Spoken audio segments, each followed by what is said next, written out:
Primary ও secondary standard পদার্থ এই নিয়মে যদি পড়ো মুখস্থ করা লাগবে না, সরাসরি ট্রিক্স দিয়ে মনে রাখতে পারবা, ট্রিক্স দিয়ে মনে রাখতে পারবা বা অ্যান্সার করতে পারবা, একদম পানির ভাত হয়ে যাবে। দেখো, যদি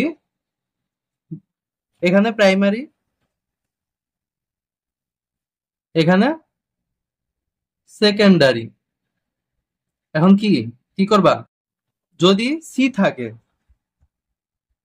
যদি এইটার মধ্যে শুধু সি থাকে তাহলেই সেটা প্রাইমারি, আর যদি সি না থাকে তাহলে সেটা সেকেন্ডারি। শুধুমাত্র ব্যতিক্রম কি? ব্যতিক্রম হচ্ছে HCl বা হাইড্রোক্লোরিক অ্যাসিড, এটা ব্যতিক্রম। এখানে সি থাকলেও এটা সেকেন্ডারি, সেকেন্ডারি স্ট্যান্ডার্ড পদার্থ। তাহলে প্রাইমারির উদাহরণ কি কি? যেমন ধরো Na2CO3, এখানে সি আছে না, তাহলে এটা প্রাইমারি স্ট্যান্ডার্ড। অবশ্যই এটা অনার্দ্র হতে হবে, অনার্দ্র। এরপর K2Cr2O7, দেখো পটাশিয়াম ডাইক্রোমেট, এখানে কি সি আছে, এই যে সি, তাহলে এটা অবশ্যই প্রাইমারি, প্রাইমারি স্ট্যান্ডার্ড পদার্থ। এরপরে H2C2O4, সাথে কি 2 অণু পানি। দেখো এখানে আর্দ্র, এটা অবশ্যই আর্দ্র হতে হবে, মানে পানিযুক্ত। বুঝতে পারছো? দেখো এটার আরেকটা শর্টকাট আছে, আর্দ্র না, আর হচ্ছে আর্দ্র হ্যাঁ। কে কে? এই আর্দ্র না হচ্ছে কে? সোডিয়াম। নাতে কি সোডিয়াম। দেখো এই সোডিয়াম কি, এটা কি সোডিয়াম কার্বনেট, অনার্দ্র, তার মানে কি আর্দ্র না। আর আর্দ্র হ্যাতে হাইড্রোজেন, এখানে কি এই যে হাইড্রোজেন যুক্ত এই যে পানি, তাহলে এটা কি, এই যে এখানে দেখো আর্দ্র না হচ্ছে এই যে সোডিয়ামেরটা, আর এই যে আর্দ্র হ্যাঁ হচ্ছে হাইড্রোজেনেরটা। বুঝতে পারছো? আর যেহেতু ক্লাসটি ছোট, তাই এর সাথে আরো একটি টপিক পড়িয়ে দিই, জারণ মান নির্ণয়। জারণ মান নির্ণয় কিভাবে নির্ণয় করবা? দেখো যেমন দেওয়া আছে কি, এই যে K2Cr2O7, এটা জারণ মান কিভাবে বের করবা? প্রথমে এগুলো চার্জ গুলো কল্পনা করো। পটাশিয়ামের চার্জ কত? Potassium plus.